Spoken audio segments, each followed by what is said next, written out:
Okay guys, welcome back to my manicure design. So, this is my tip for you guys. Girls, lalagyan po natin para maging maganda ang ating nails, okay?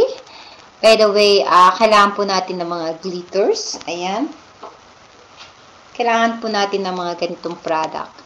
Like hearts, diamond, and glitter something. Ayan po. Okay? Okay. Ang ating procedure pa rin. Ang base coat. Ayan. Lalagyan po natin ang base coat. Dito.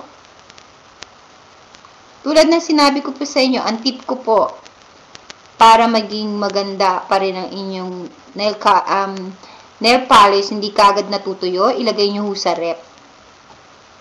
Pwede nyo, lagay nyo sa freezer. Ayan. Okay. Yung style natin ngayon ay parang French tip. So, ito yung mga gamit natin ngayon. So, una muna yung blue. Okay. Blue muna.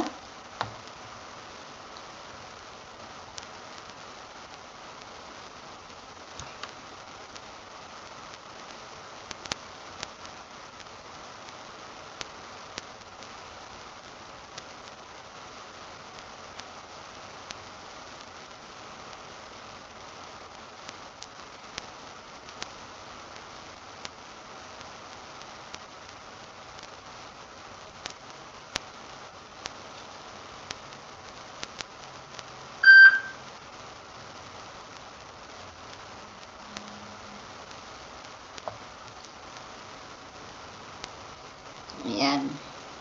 So, ito yung kulay blue. Okay. So, papatuloy natin konti.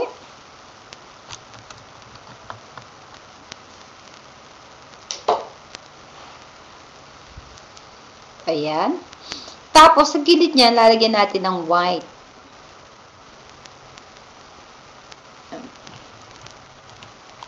Ito yan, ang ating white. Ang ating product na Sally. Okay.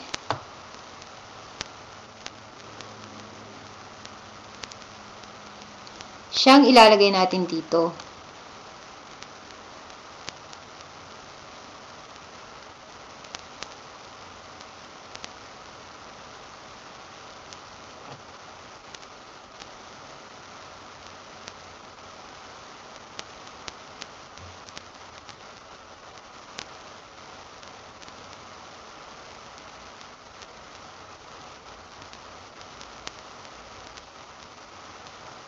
So, parang ganyan.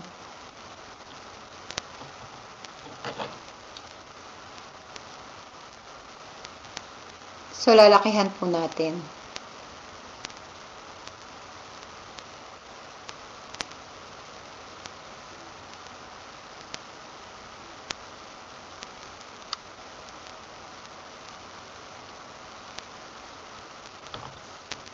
So, ayan po ang ating blue. Diba? Kita niyo po ba yan? Yan. Tapos, ilalagay natin to sa gitna yung bato. Okay?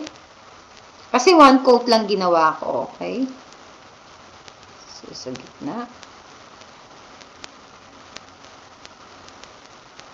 Gagamit po kayo ng tiyane para ilagay itong bato.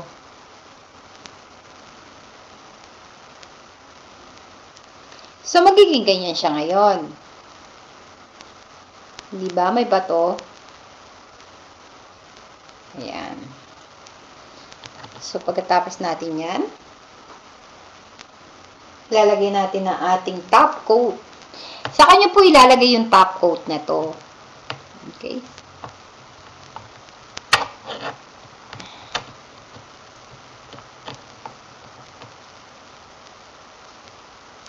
Ilalagay po natin yung top coat sa ibabaw.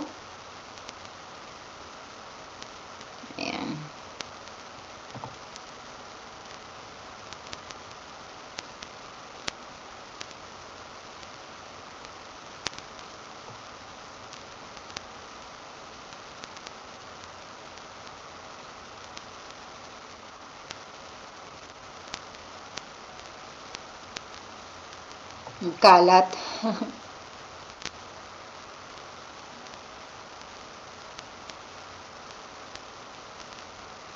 So, ayan.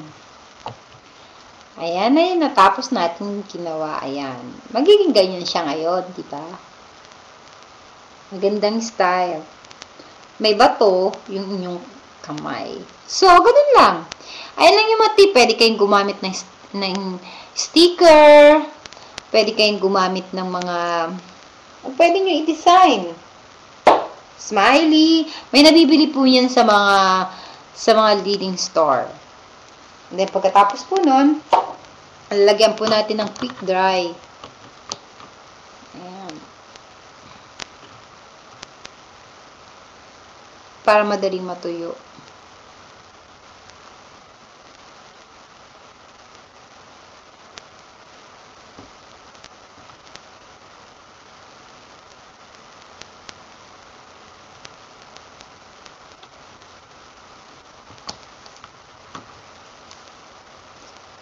So, paano?